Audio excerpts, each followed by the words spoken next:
C'est encore un casse-tête lundi pour des milliers de parents à travers la province en raison des 1200 autobus électriques Lyon qui ont été retirés de façon préventive. Ce qu'on apprend aujourd'hui, c'est qu'en plus des autobus électriques Lyon, il y a également des autobus au diesel qui ont été retirés pour effectuer des vérifications.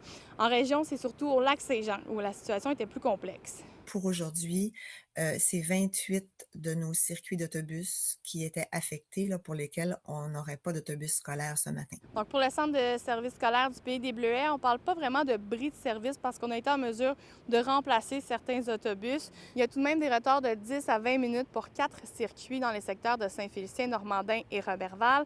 Centre de service scolaire du Lac-Saint-Jean, c'est tout le transport scolaire qui est hors service. De la Jonquière, il y a 4 circuits hors service qui touchent environ 600 élèves. Et pour le centre de service scolaire des Rives-du-Saguenay, tout se passe bien. C'est difficile de dire qu'est-ce qui va arriver à court terme parce que ça bouge beaucoup. Si les autobus demeurent à l'arrêt, on ne sera pas capable de donner du service à tout le monde, mais c'est de voir comment on peut minimiser l'impact. À la base, il s'agirait d'un problème de filage, mais après vérification, il va y avoir quelques pièces à changer dans certains autobus. On se rappelle que c'est des vérifications de façon préventive, parce que ces vérifications-là arrivent après un incendie survenu à Montréal dans un des autobus. Donc, ce sont des fusibles qui sont changés, qui doivent être changés, là, qui ont commencé les travaux là, avec cet avis-là depuis hier soir. Un changement de pièce qui peut prendre environ 1h30 par véhicule. Ce matin, Éric Duhem, le chef du Parti conservateur, a déploré par voie de communiqué de presse le manque de prévisibilité de la CAQ et le manque de solutions pour les parents. Il y a d'ailleurs un transporteur du Lac-Saint-Jean qui demande de l'aide du gouvernement pour faciliter la transition des autobus.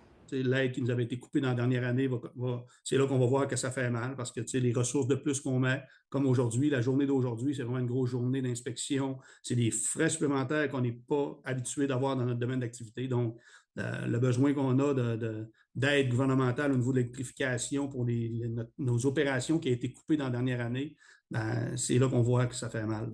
Alors, il y a des coûts associés à ça. Alors, nous, ce qu'on demande au gouvernement, si vous voulez poursuivre l'électrification, vous devez soutenir les transporteurs puisque c'est un projet du gouvernement. Évidemment, c'est un inconvénient pour plusieurs familles qui comptaient sur le transport scolaire pour amener leurs enfants à l'école. La meilleure chose à faire pour les parents, c'est de suivre les pages Facebook du centre de service scolaire de leurs enfants, de regarder les courriels, évidemment, pour s'assurer que tout se passe bien. Reste à voir si les services vont reprendre demain. Assurément, il va falloir prévoir un petit moment d'adaptation pour le reste de la semaine. À Saguenay, Jade Laplante pour Nouveau Info.